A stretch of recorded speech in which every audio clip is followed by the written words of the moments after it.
అలసిన వానికి ఓరడించు మాటలు.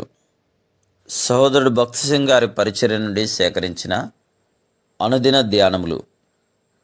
డిసెంబర్ 30. దేవుడు ఎట్టి శ్రమలోనున్న వారి నేను ఆదరించుటకు శక్తిగలవారమగునట్లు ఆయన మా శ్రమంతటిలో మమ్మను ఆదరించుచున్నాడు.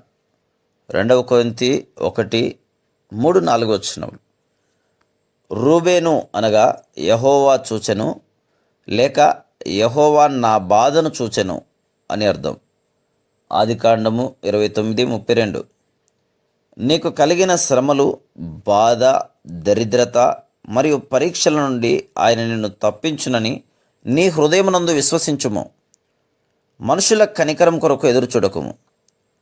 నీ బాధలలో ఎట్లు నిన్ను ఆదరించి నీ కష్టములలో ఎట్లు సహాయం చేయవలనో ప్రభువుకే తెలియను.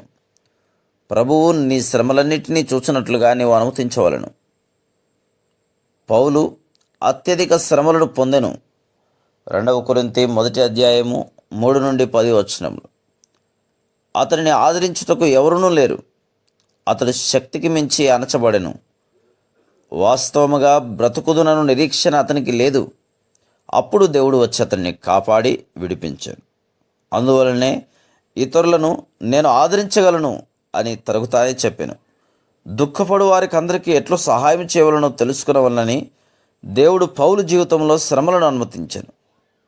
నీకు శ్రమలు వచ్చినప్పుడు నీవైతే దేవునికి విరోధంగా సనుగుచూ ఇట్లు చెప్పుదువు, ప్రభువా, నీకు విరోధంగా నేను ఏ తప్పు చేయలేదు, మరి ఎందుకు ఈ బాధలను నా జీవితంలో అనుమతించితివి?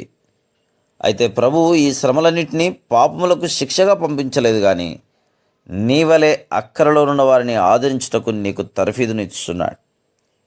కష్టములు, శ్రమలు, హింసలన్నిటి ద్వారా ప్రభు మనలను పరలోకపు పిలుపుకై సిద్ధపరుచున్నాడు.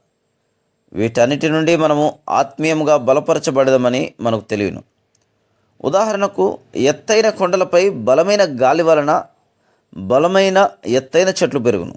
అదేవిధంగా తుఫానుతో కూడిన జీవితం అనగా హింస కానీ, బాధ కానీ, దారిద్రము కానీ, పరీక్ష కానీ, రోగము కానీ, ఒంటరితనము కానీ, కుటుంబ కలహము కానీ మనల్ని శిక్షించుట కొరకు కాదు, కానీ ఆయన మనలను ఆత్మీయముగా బలపరచుటకే అనుమతించును.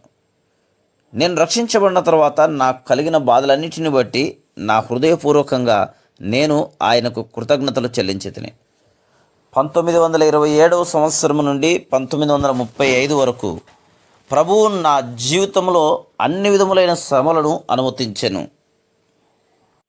వాటన్నిటిని బట్టి నేను ప్రభువుకు కృతజ్ఞుడను. ఆయన నాకు కృపనిచ్చెను. నేను ఎప్పుడైనను సనిగినట్లు నాకు గుర్తులేదు. ఇది దేవుడు నా కొరకు ఏర్పాటు చేసిన ప్రణాళిక అని నేను నమ్మితిని. ఆ దినములలో ఆయన నాకు ఎన్నో ఆత్మీయమైన పాఠములను బోధించి ఆయన నాకు నిజముగా ఎంతో ప్రశస్తముగా అయ్యెను. మనం ఇవన్నీ ఏ పుస్తకములు చదువుట ద్వారా లేక కళాశాలకు వెళ్ళుట ద్వారాను నేర్చుకొనలేము. ప్రభువు నీ శ్రమలలో నిన్ను చూచినని జ్ఞాపకం ఉంచుకొనుము. ఒకవేళ నీవు అబద్ధములు చెప్పుచుండవచ్చును.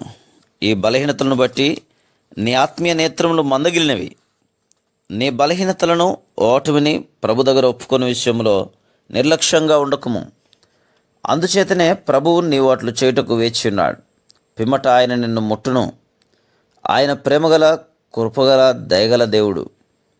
ఆయన నిన్ను మరొకసారి ముట్టి నీకు పరిపూర్ణమైన ఆత్మీయమైన దృష్టిని సమకూర్చును. Praise the lord.